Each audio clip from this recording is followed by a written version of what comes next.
Today I'm going to show you how to make your first Woovebox beat. Free beat. Hey, how's it going, everybody? Welcome to Free Beat. Today's patron shoutout goes to Nicodemus Sivola. Thank you so very much for the support. Let's get started. It's been a while since I've made a how to make your first beat video, but today we're back and we're going to do one with the Woovebox. So when you first power on your Woovebox, you're going to be greeted with song mode, as is represented on the screen by SG01.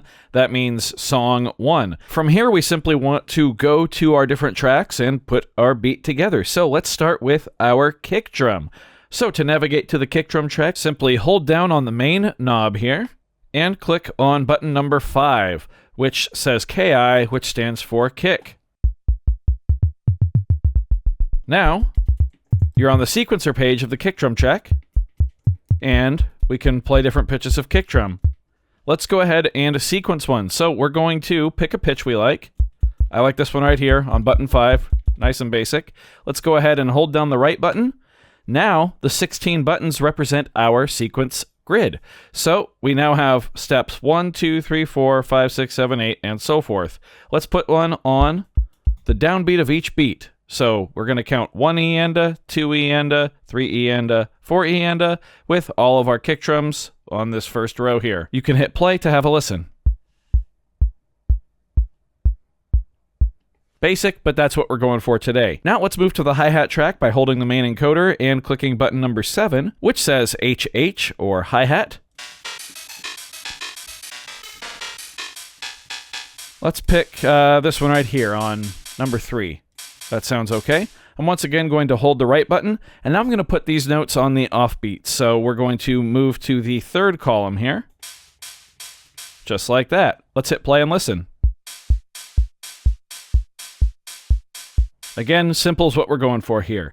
Now let's add a snare drum. We're going to move to the snare drum track by clicking in the main knob and pressing button number 6 with SN on it. Let's pick this one right here. Hold down right, and we're going to put this on beat 2 and beat 4. So 1 E-enda, 2 E-enda, 3 E-enda, 4 E-enda. And again, that's all while holding down right.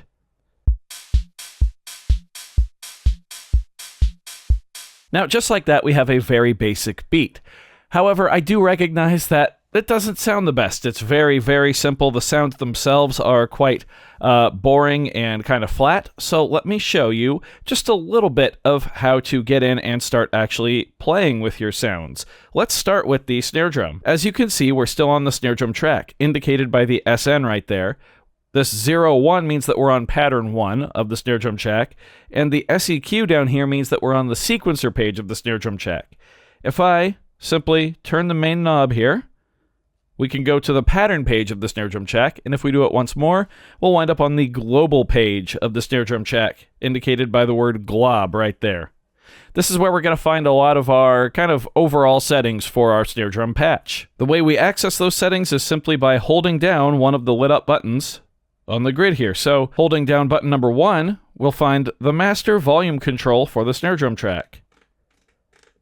We can hold it down and use the knob to adjust it. Okay. We'll find other settings here like transpose, the algorithm for the synthesis engine, all kinds of stuff here. But we're going to focus on effects right now. Those are located on the bottom half of the page here. So we can find our bit crusher on button number 10. We can find our saturation on button number 11. And on button number 12, we can find our distortion.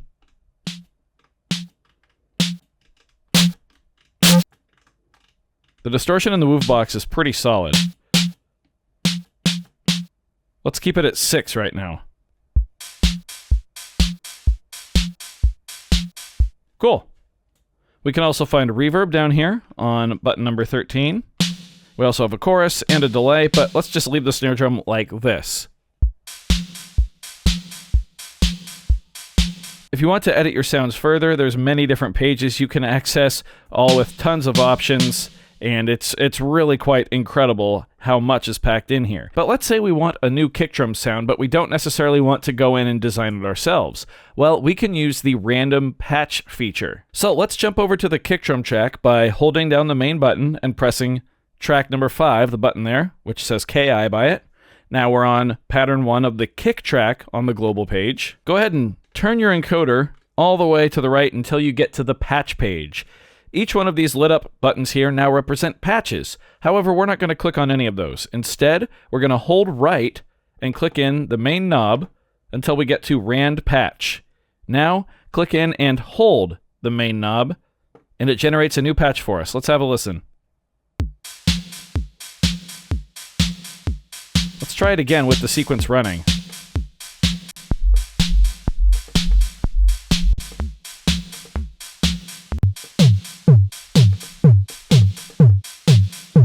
If you accidentally go too far, just keep clicking in the knob till you get back to random. Then hold it in.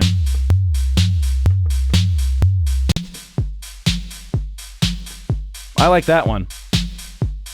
Now we can go back to the global page for the kick drum check and add some distortion, which remember is located on button number 12 right here.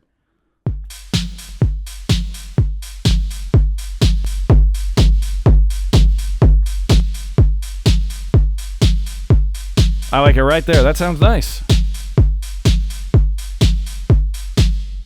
For a little bit of an advanced tutorial, we can also switch over to the hi-hat track here by holding down the main knob, clicking track 7, which is HH. Now let's navigate to the amplitude section of our hi-hat track. And on buttons 2 and 10, we'll find the decay controls for our 2 amplitude envelopes. We can actually scroll through different levels of the decay really quickly by just pushing the main encoder. I'm going to set it to 0 and then set it up to about 20 or so. I'm going to do that on both of these. Now we should have a shorter hi-hat. Maybe even too short.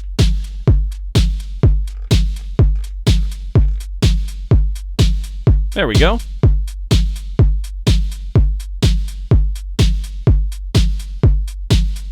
Let me give you one more bonus tip. Let's hold down the main encoder and go to the bass track, which is on number 2. We're going to scroll to the left until we get to the global track. Let's go ahead and hold down button number 4 and turn the knob all the way to the left. This is going to turn off the follow chord option, which is an advanced feature that allows a bass line to follow the chord progression if you have one set. We're not going to worry about that. Now, click in the knob to go to the sequencer page. Hold down right. Click in the knob until we get to Rand Pattern. Once again, just like we did for the random patch, hold down the knob. Now we have a random bass line. We can repeat that.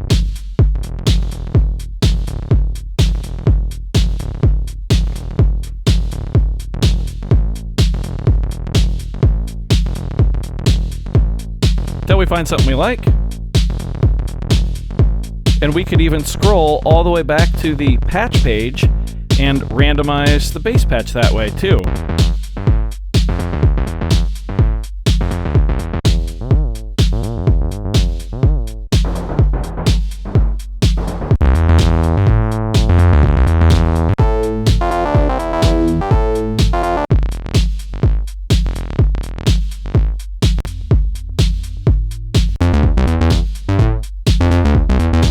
Remember, we can go back to the sequencer page by clicking in the knob, scroll over to the global page, turn down the main volume for that track if we'd like, mess with distortion, bit crush, swing if we want to turn that off, it's all right there. So that's how you make your first beat on the Woovebox, plus a little extra to get you jamming right away. If you'd like to see a more in-depth guide to this full process, you can head over to the official Woovebox YouTube channel and check out the videos there. I also highly recommend the channel Wooveboxing, which is an unofficial Woovebox tutorial page. There's a lot of great content over there. And if you're looking for examples of what the Woovebox can do in the hands of someone who is truly gifted with it, I recommend checking out either the demos that Woovebox posted themselves on their own website, or checking out Galactic Tapes on their Bandcamp page. I will link that in the description. Galactic Tapes did a full album with the Woovebox, and it's excellent. I do hope you found this video informative or at least entertaining. If you did, be sure to leave a like on it. If not, you can always leave a dislike. That's okay too. Doesn't hurt my feelings, just makes me try that much harder next time. Either way, be sure to hit that subscribe button, ring that notification bell. Thank you all so very much for being here. Thanks Thanks for watching. We'll see you next time. Bye.